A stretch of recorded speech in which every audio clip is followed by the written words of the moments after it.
Bienvenidos a Justicia Impositiva, un programa de Tax Justice Network, la red de justicia fiscal. Transmitido directamente desde Londres, uno de los paraísos fiscales del mundo. Les habla Marcelo Justo y Marta Núñez. En este programa de Justicia Impositiva, guerra de titanes entre la Unión Europea, Estados Unidos y Apple.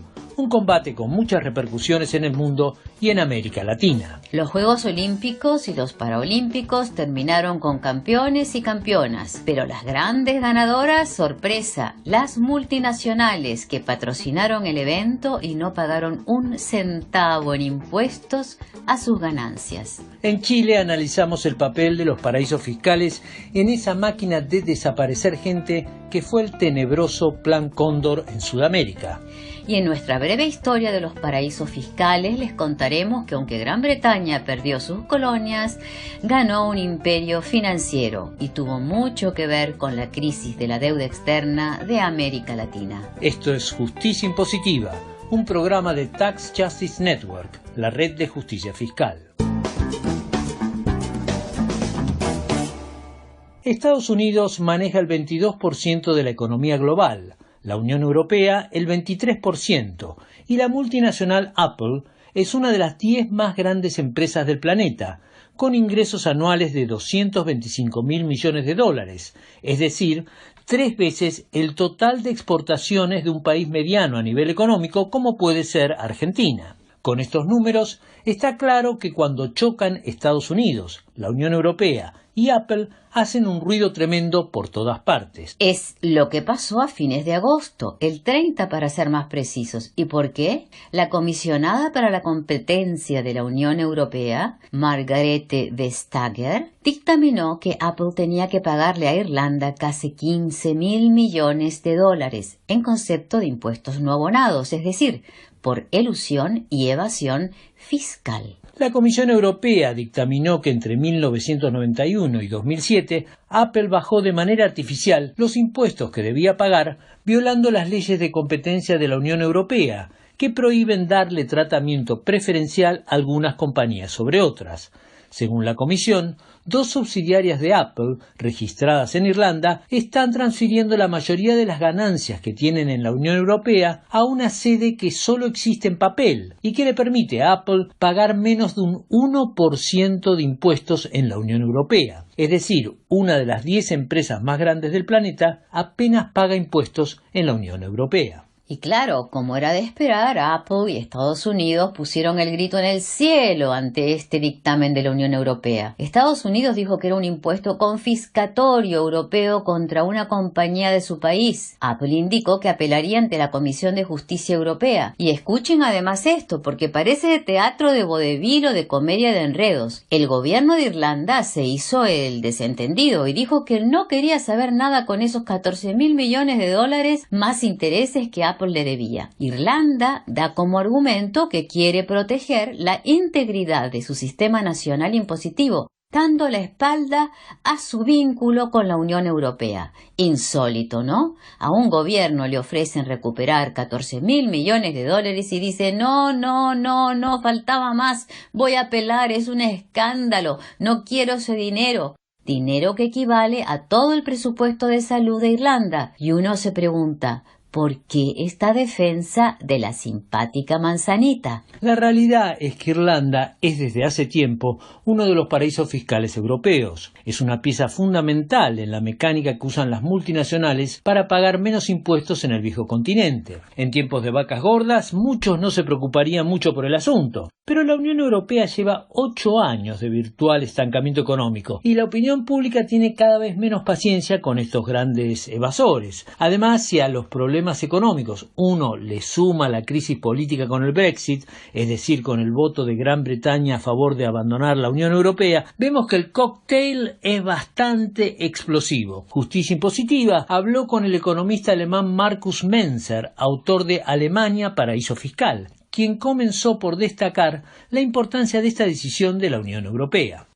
La magnitud del pago adicional es extraordinario ya y subraya que la Comisión Europea no está de humor de negociar en ese momento Es también notable que la Comisión aclareció que no solamente es Irlanda que debe de cobrar en este caso, sino que son países en la Unión Europea, en África, en Oriente Medio y también la India, que tienen ingresos menores por esos trucos de Apple. Así que Estados Unidos están preocupados que con esta decisión el consenso que Estados Unidos han logrado a imponer al mundo sobre lo que sea aceptable a negociar está en peligro de ser cuestionado o de aún ser destruido. Así que Estados Unidos están intentando ahora de defender mucho o de atacar mucho esa decisión de la Unión Europea. Ese caso, por eso,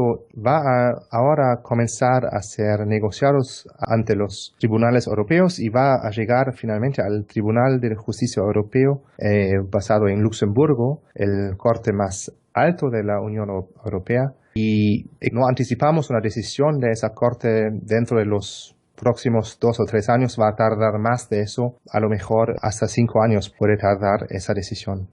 Como nos decía desde Alemania el economista Markus Menzer, autor de Alemania Paraíso Fiscal, la batalla puede durar años. Habrá que ver cuántos países europeos se suman al reclamo. Habrá que ver si India, que también se ha visto perjudicada, será parte de la demanda, o qué pasa con los países africanos o de Medio Oriente. Lo que no cabe duda es que se trata de un conflicto global. No es solo Apple.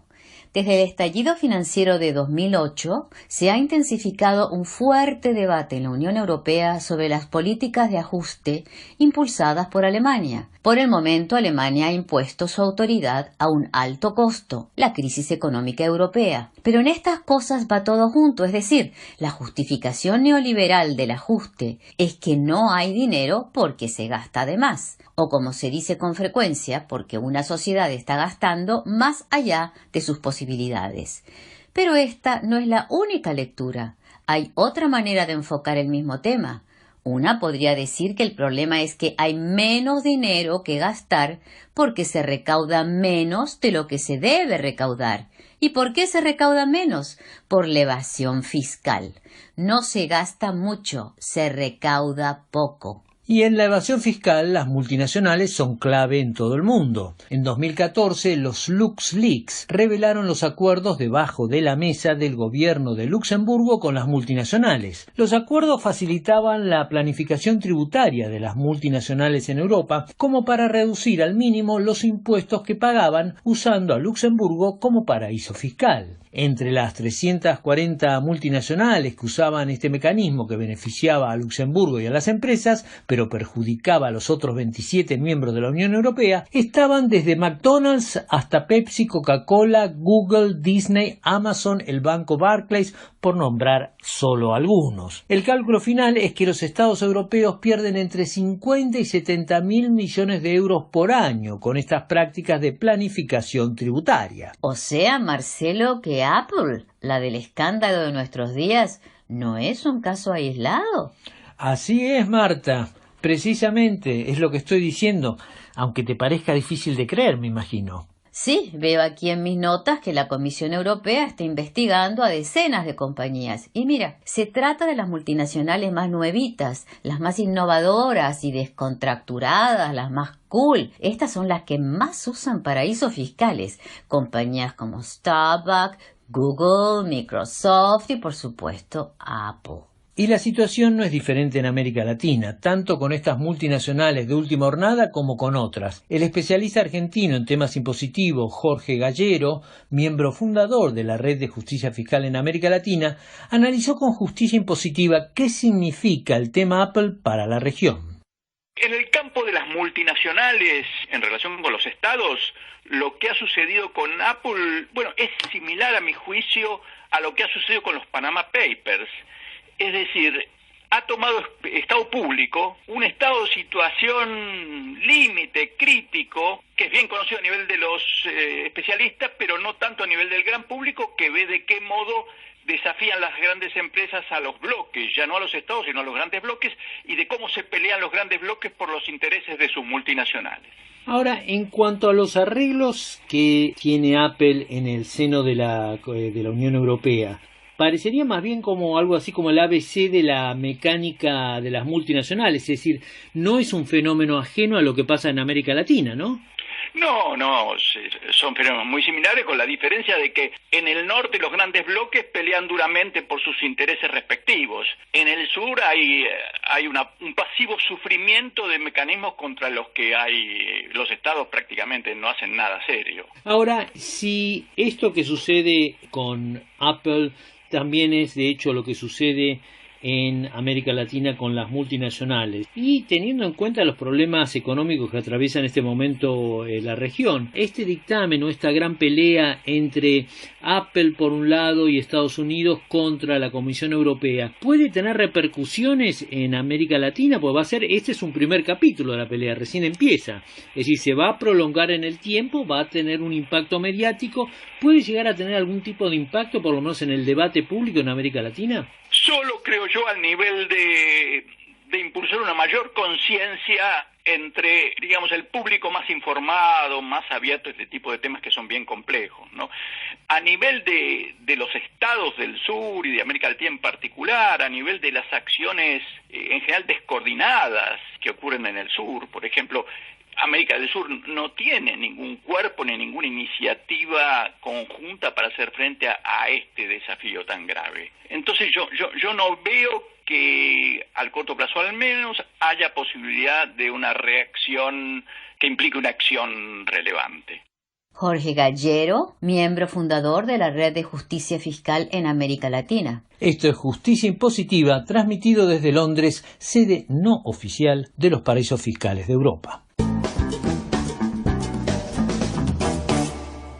Fin de la fiesta olímpica en Brasil. Terminaron los Juegos Olímpicos y los Paraolímpicos para los atletas y el público, pero siguen para las multinacionales. Nadie lo dice, pero durante estos Juegos Olímpicos, Brasil fue un paraíso fiscal para las multinacionales patrocinadoras del evento. Estamos hablando de grandes marcas, de Coca-Cola, de Visa, de Samsung, que no pagaron un centavo de impuestos, como nos explica Naomi Fowler, de la Red de Justicia Fiscal, la Tax Justice Network en Londres.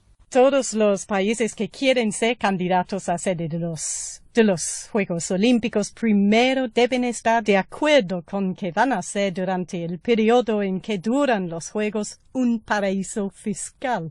¿Qué significa esto? Significa que los patrocinadores cooperativos o socios como Bradesco, Coca-Cola y McDonald's no pagarán nada de impuestos por las ganancias que obtengan durante el periodo de tiempo acordado por el gobierno brasileño. Entonces, los derechos de televisión, la venta de productos, bebidas, publicidad y licencias son libres de impuestos. Es decir, el Comité de Juegos Olímpicos y los patrocinadores imponen esta precondición para ser sede de los Juegos Olímpicos, que no se cobren impuestos a las empresas patrocinadoras. Es un clásico de los grandes eventos deportivos. Todo el mundo recuerda que en la última Copa Mundial de Fútbol, Brasil perdió 7-1 con Alemania en la semifinal, pero muy pocos saben o recuerdan que Brasil perdió mucho más.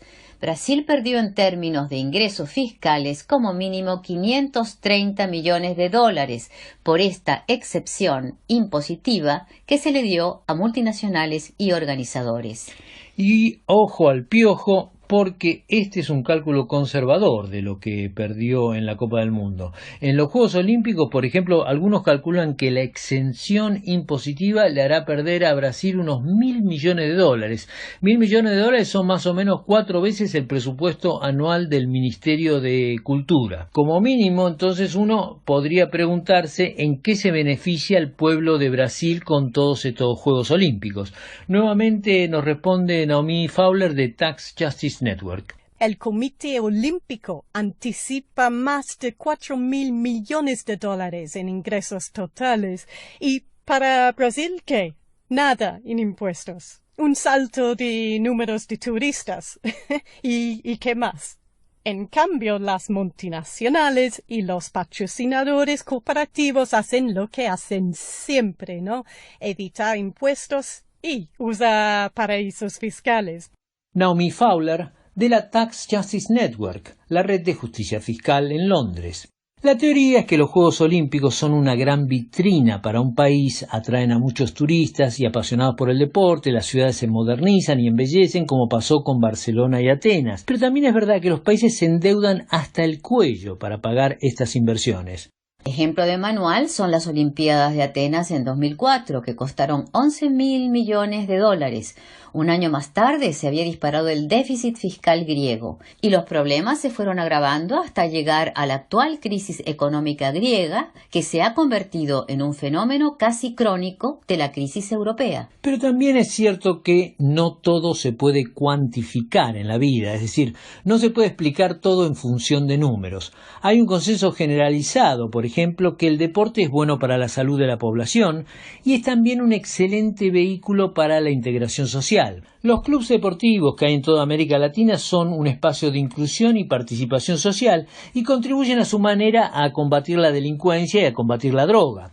Para estimular la participación en estos clubes deportivos, para estimular la actividad física en general, estos mega eventos deportivos son muy importantes porque ofrecen modelos a imitar, hazañas deportivas que se convierten en una especie como de referente de vida para mucha gente. Y aunque sea imposible de cuantificar, es indudable el impacto social positivo que tienen estos mega eventos deportivos en el sentido de que impactan a toda la sociedad y a cómo la sociedad valoriza el deporte.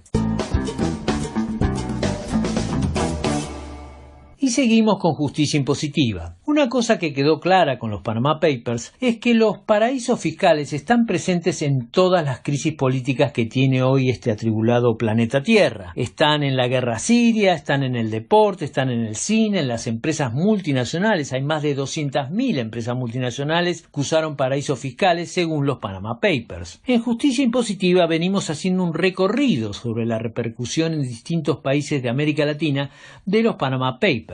Veamos qué está pasando en Chile. Como en otros lugares, en Chile, los Panama Papers revelaron mucho sobre los negocios y la evasión fiscal de la élite empresaria y el mundo de los famosos, incluidos futbolistas como Iván Zamorano. El Centro de Investigación Periodística de Chile, CIPER, participó de la investigación de los Panama Papers. Uno de los investigadores de CIPER, Alberto Arellano, dialogó con Justicia Impositiva y diferenció el revuelo mediático de las consecuencias concretas de los Panama Papers. El tema mediático fue muy fuerte, pero en lo concreto la única situación que tuvimos fue la renuncia del presidente de Chile Transparente, que es el capítulo chileno de Transparencia Internacional. Esta persona, que era el encargado de Transparencia Internacional Chile, había gestionado 5 sociedades con Mossack Fonseca para una empresa canadiense que es minera, una minera canadiense que tiene operaciones en Chile, o que está iniciando operaciones en Chile. Y en las cuales aparece esta persona que es un abogado de Transparencia Internacional gestionando, digamos, enérgicamente y constantemente sociedades para esta minera Andes Cooper canadiense. Y él se vio obligado a renunciar ese mismo lunes, que fue el lunes que publicamos la historia.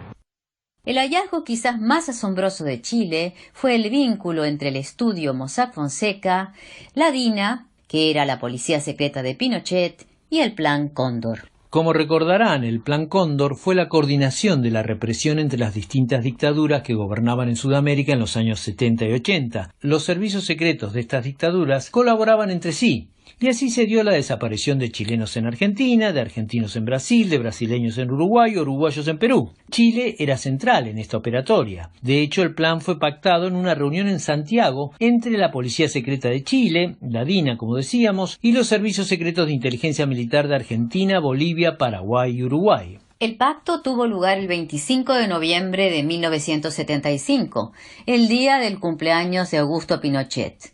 Un sangriento regalo. Y la reunión era de servicios de inteligencia militar, aunque en Argentina todavía existiera un gobierno democrático. La Operación Cóndor necesitaba financiamiento, y a mediados de los 70 los paraísos fiscales empezaban a ser centrales en el funcionamiento económico mundial. En esta película de terror, de desapariciones e ilícitos financieros, hubo 3 figuras chilenas centrales: el jefe de la DINA, el general Manuel Contreras, su mano derecha, a cargo del financiamiento, Humberto Olavarría Aranguren, y un conocido empresario chileno, Alfredo Ovalle Rodríguez, todos vinculados a un personaje panameño del que ya hablaremos.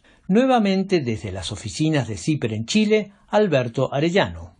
A través de los Panama Papers llegamos a la DINA, no necesariamente porque la DINA tenga sociedades con offshore con Mossack Fonseca, sino que porque uno de los clientes principales chilenos de Mossack Fonseca, que es Alfredo Ovalle Rodríguez, un empresario conocido chileno, hizo de puente e hizo gestiones entre su socio, el jefe financiero de la DINA, y Guillermo Endara, amigo y conocido, se habían conocido en Nueva York en los años 60, de Alfredo Ovalle, para que la DINA pudiese crear una serie de sociedades y toda una compleja estructura offshore y así poder, allegar recursos, sacar recursos del país, poder distribuirlos y poder financiar distintas operaciones.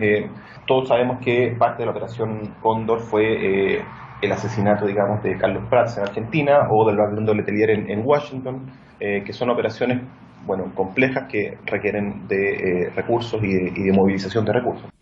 Como nos decía Alberto Arellano de CIPER, este empresario chileno, Alfredo Ovalle Rodríguez, hacía de puente de la DINA con un personaje panameño, nada más y nada menos que Guillermo Endara, presidente de Panamá.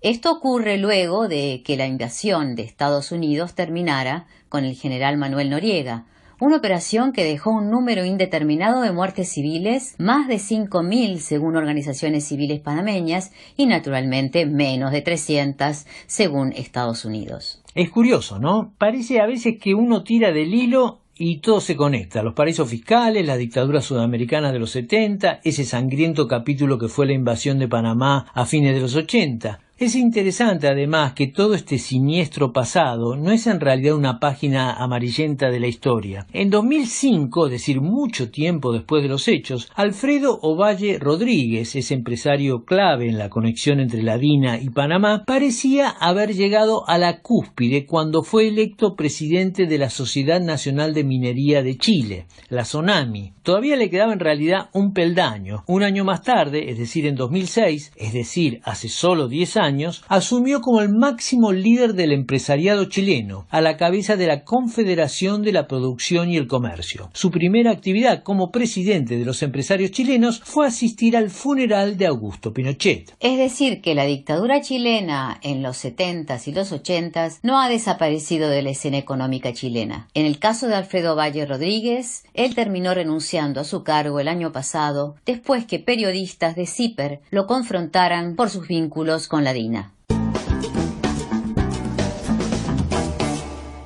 En Justicia Impositiva seguimos con nuestra breve historia de los paraísos fiscales. Los especialistas hablan de 3 etapas en esta historia y de un mecanismo básico: esconder la riqueza para no cumplir con las regulaciones existentes en su momento. Una primera etapa, muy rudimentaria, era lo que hacía en el siglo XVI el legendario pirata inglés Sir Francis Drake, que escondía sus botines del contrabando o el robo en ultramar en las Islas Caimán. Una segunda etapa, bastante más sofisticada, es la de Suiza y el secreto bancario.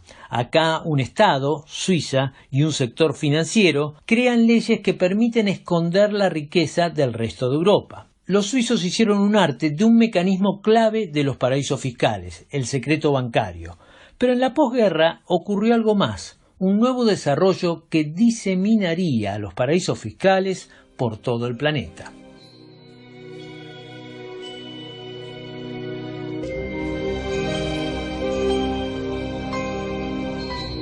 Billones de dólares circulan diariamente por el planeta en todas direcciones, las 24 horas del día. No se necesitan permisos, autorizaciones, ni siquiera encuentros entre las partes para que el dinero vaya de una punta del planeta a la otra. Basta la pantalla de una computadora para que empiece a dar vuelta por todo el mundo la ruleta del dinero. Cuando Tokio duerme, Londres está despierta. Cuando duerme Europa, está en pleno frenesí Estados Unidos y América Latina. Es una máquina que nunca para. Pero no siempre fue así.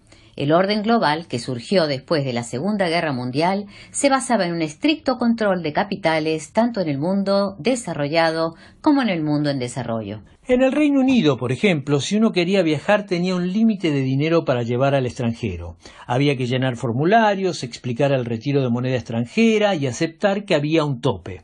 También las compañías tenían que pedir autorización para obtener moneda extranjera y tenían que demostrar el uso que pensaban darle a la moneda, es decir, qué iban a pagar con ese dinero que cambiaban en el Banco Central. Y ese dinero solo podía pagar operaciones comerciales, no operaciones especulativas. El Reino Unido en esto no era una excepción. Eso sucedía en todo el mundo, este tipo de regulaciones fuertes del capital. Y era parte de los acuerdos de Bretton Woods de la posguerra, que buscaban crear un nuevo funcionamiento para el sistema capitalista, que en ese entonces salía de la Segunda Guerra Mundial para meterse en la Guerra Fría. El Fondo Monetario Internacional y lo que luego sería el Banco Mundial eran dos de los pilares del Bretton Woods. Hoy son símbolo de la globalización.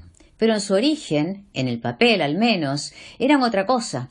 Eran un intento de estabilizar el sistema financiero y económico internacional, que todavía estaba sacudido por el crack del 29 y la recesión de los años 30. Dos eventos que contribuyeron al triunfo del nazismo y a la Segunda Guerra Mundial. La idea original era lograr un sistema internacional equilibrado, que no volviera a sufrir corridas cambiarias, desempleo masivo, derrumbes bursátiles, es decir, curiosamente, todo lo que está pasando hoy en día. En el acuerdo de Bretton Woods se favorecía, por un lado, una lenta liberalización del comercio mundial y al mismo tiempo un estricto control de capitales. Pero la presión de los intereses creados de los bancos y sectores muy influyentes consiguió diluir los acuerdos de Bretton Woods y crear los agujeros legales necesarios para erosionar este control de capitales. Nicholas Jackson, autor de Las Islas del Tesoro, explicó a Justicia Impositiva cómo fue el proceso.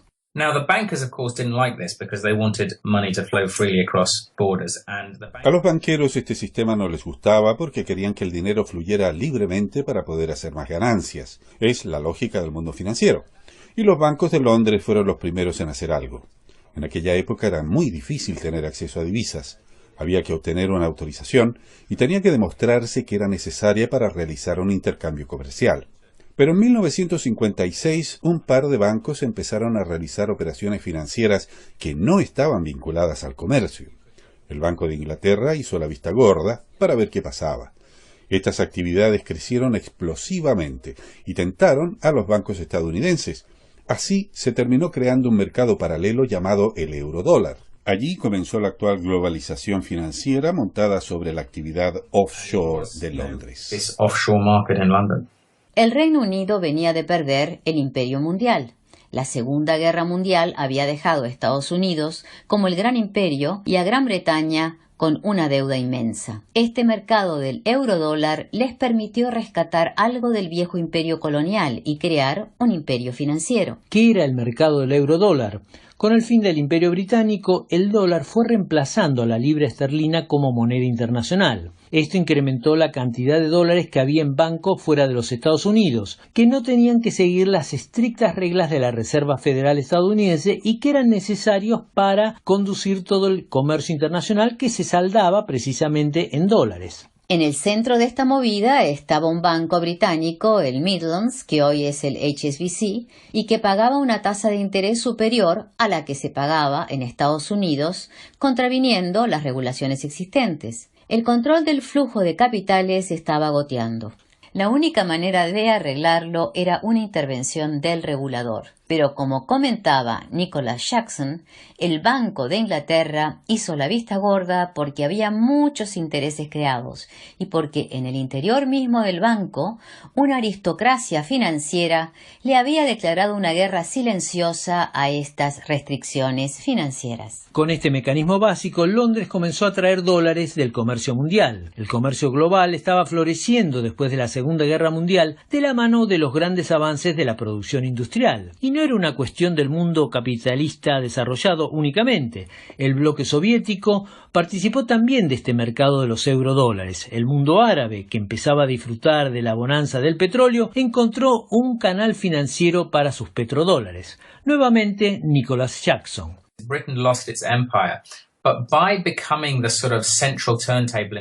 Gran Bretaña perdió el imperio, pero conservó un lugar central para las finanzas de muchos países. Cuando vino la gran espiral de los precios del petróleo, por ejemplo, ese dinero se canalizó a través de Londres, y a través de Londres impactó en todo el mundo, incluso en América Latina. De manera que no es exagerado decir que Gran Bretaña perdió un imperio, pero ganó otro de orden financiero. Los soldados se fueron, los administradores del imperio también, pero el dinero seguía estando allá. Como el mismo Nicholas Jackson, autor de Las Islas del Tesoro, señala, esta apertura del mercado de capitales y esta lenta erosión de los controles para la especulación financiera estuvieron en el centro del endeudamiento de América Latina que terminaría con la gran crisis de los años 80. En efecto, financiada a tasa bajísima en los años 70, abultada enormemente por esta facilidad con que se adquirían préstamos, el barco de la deuda externa latinoamericana se convirtió en una suerte de Titanic, que se hundió en 1982, primero en México, luego en Argentina y Brasil, es decir, en las tres economías más importantes de la región, y que llevó a la llamada década perdida y a la privatización de los años 90. Escuchemos a Nicholas Jackson, autor de Las Islas del Tesoro.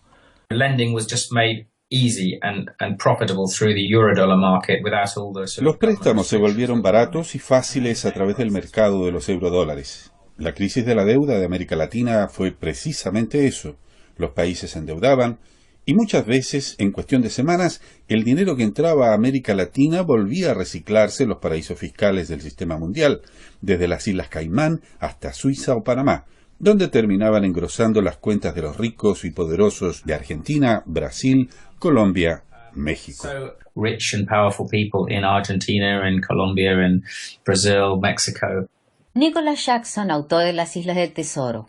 En nuestra próxima entrega, todo lo que usted quería saber sobre los paraísos fiscales en islas caribeñas y no se atrevía a preguntar. ¿Cómo surgieron las Caimán y las British Virgin Islands? ¿Cómo operan?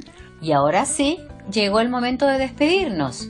Recuerden que si quieren suscribirse a este programa, pueden escribir a justiciaimpositiva15@gmail.com. Exactamente, justiciaimpositiva15@gmail.com. Desde Londres, sede de los paraísos fiscales, los saludan Marta Núñez y Marcelo Justo, con Justicia Impositiva, un programa de la Red de Justicia Fiscal, la Tax Justice Network. Hasta la próxima.